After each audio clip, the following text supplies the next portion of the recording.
Hey guys, it's Sarah with Straight Up Homeschool. I'm here today to give a review for The Good and the Beautiful's Language Arts Level 3. Here is the book. We are currently using this book with my third grader. I love this. If you have done The Good and the Beautiful Language Arts at all, Level 3 is my favorite. I have done levels K all the way through 4. This is my second time going through Level 3. It is my favorite level that they have. I'll get into why in my review later in the video, but I just love it. I love it. So I do want to talk a little bit about The Good and the Beautiful, just to be upfront and honest. I know not everybody is a fan of The Good and the Beautiful.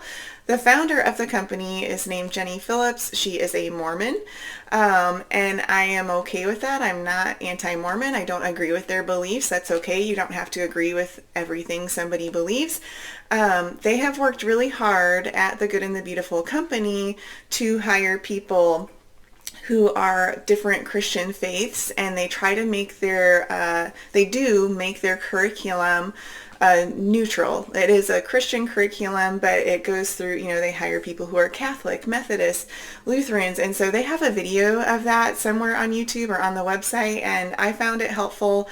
I have done it, for many years, for 6 years now, and I don't have any issues with it. I have found it very encouraging, very uplifting.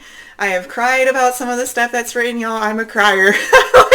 My kids are like, oh, mom's crying again. I'm like, yes, be very nice and loving. Like, one day you will be married and you need to support your wife when she's crying. So, that's like a little life teaching lesson, with the curriculum.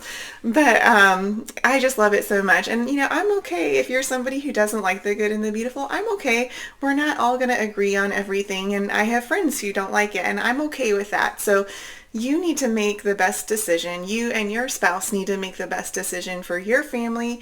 And, you're going to be led in a different direction than, some of your friends or acquaintances or whatever. And that's okay. You need to listen to the Lord and to your spouse and do what's best for your family.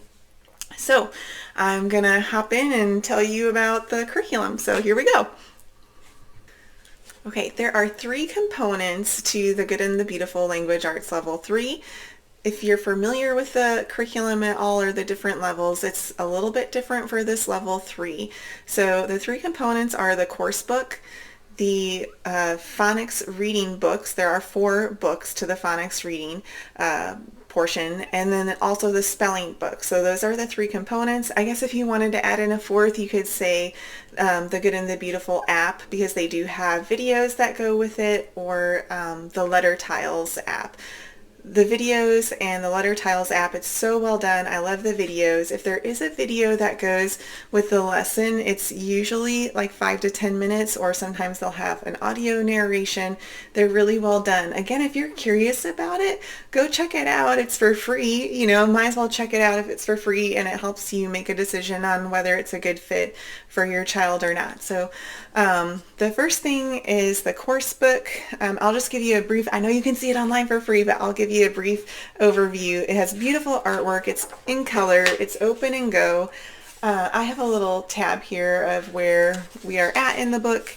They do have a few paper activities where you cut out things, or there's little artwork activities. So overall, it's just a beautifully done curriculum. I love it.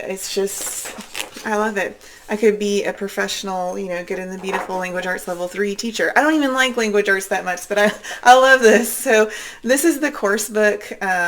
It's laid out nicely. It's color. It's open and go. The activities are really great. I love it. So there's the course book. Next, I'm going to talk about the spelling book. The second component of the language arts program is this spelling book. I love the spelling book. It's in color. It's very well done. They have different activities that you can do with it, and at the beginning they also have a list of activities or different ways you can teach your child spelling. So I love this book. It's really well done. The thing that I particularly like is that they have a joke or a riddle on each page.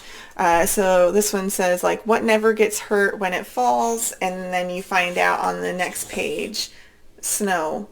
Okay, so I'm not saying like they're super high quality jokes, y'all. What runs around the field but never moves? offense. Okay, I don't want to I don't want to ruin them all for you, or I mean they're not that great. I mean they're good. They're good. Anything that's like inputting positive energy into my child, like into our day, like I will take it because my kids can ask me the joke. I'm like, I don't know. I don't remember even though I've heard a lot of them. And so I just really love this book. I think it's great because it's a separate, it follows along with the lessons in the course book, so you don't want to get too far off because it does coordinate in there. But you know, if your child struggles with spelling, it's nice that you can kind of portion it out a little bit and, you know, separate it and work on it. So even though it's an all-in-one curriculum, it does have parts that you can separate out a little bit if you need to, but I wouldn't get like too far off. I also put our spelling words, the unit spelling words, on these pumpkins. I just got these from Hobby Lobby. They're foam pumpkins, and we'll hide them, or I'll just lay out 4 and say like these are, or I'll have him pick 4 of like these are the ones you're memorizing today, and then we'll add on to it the next day or the next week or whatever. And so that's one way that we, you know, learn spelling, or I teach spelling. And then they do have videos that go over the spelling rules. There's different rules for spelling. You can check those out on the app and just see a little bit more of how that works. And they have the letter tiles also. So it's really well done. I feel like everything they did is just well done. It's beautiful. I love it. So, okay. Next I'm going to talk about the phonics read together books. My favorite part, you guys. Okay, I'll be right back. All right, y'all, I saved the best for last. The last part is the phonics read together books. Oh, I'm getting so much light on there. So I love these books. There are 4 with this level 3 language arts. The books have been the sweetest part. They are books that you read together. So there's a portion for you to read, and then there's a portion for your student to read. They are full color. At the beginning of each chapter, there's a part to go over with like a new, you know, phonics principle, or just practicing some bigger words, or like a vocabulary word. So yeah, this is kind of what they look like. I did want to go over, like, they are so moral and so good. I don't even know which one is my favorite one. I love them all. And each time I read one, I'm like, this is my favorite one. No, this is my favorite one.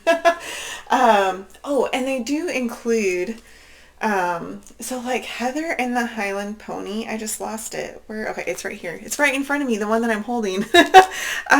The main character is a little person, and they do just such a good job of being inclusive in a really good and healthy way of, you know, having a character in a wheelchair, having, you know, characters of all different colors, you know, walks of life. And I just think it's been really good and wholesome and a great example. I love seeing all that diversity in the books, and I think it's really healthy. So we are currently reading The Kingdom of Kind, and I just wanted to give you a quick example of the morality of the book. If I could find my spot, it's right here. This is our bookmark for where we're currently reading, because we're currently in The Kingdom of Kind. This is the second book in the curriculum. It'll tell you in the curriculum like when to read the book. It's usually a chapter each day. You can, if you want to, read ahead in the book. We've done that at times. It does every once in a while, like usually when you finish a book, it'll be coordinated in the curriculum. So just be aware of that. Like if you're jumping too far ahead in the book, you know, there could be an assignment where you're going to miss out. It usually has something where like, it's not writing a report, but doing different things to kind of summarize a story or what you liked about it. And so there's usually a writing component once you finish the book. But this book, I'm on page 18 of The Kingdom of Kind. It says, "The prince held up a gold coin. 'How many gold coins do you have?' 'Two, sir.' The prince laughed. 'Two? You have 2 gold coins, and you think you are happy? I have 500,000 gold coins, 300 rubies, and 800 diamonds. And yet,' said Nathan, 'you are not happy.'" It gets me every time it gets me. I feel like I'm always gonna cry. But I love these books. This to me is the best part of the curriculum. I mean, the whole thing is good, but I just love these. I will keep these forever. I hope I can read them with my grandkids. They are just so well done. Even if you decide not to homeschool, you can still buy, you know, those books. Like, that's okay. You don't have to homeschool to read it. So anyways, I love The Good and the Beautiful Level 3. I give it 2 thumbs up. If you have any questions specifically, this is my second go around with this curriculum. I would love to help you. I'd love to answer your questions. So drop them in the comments. And yeah, thanks for coming along on this journey with me. I hope you have a great day. And yeah, all right, bye guys.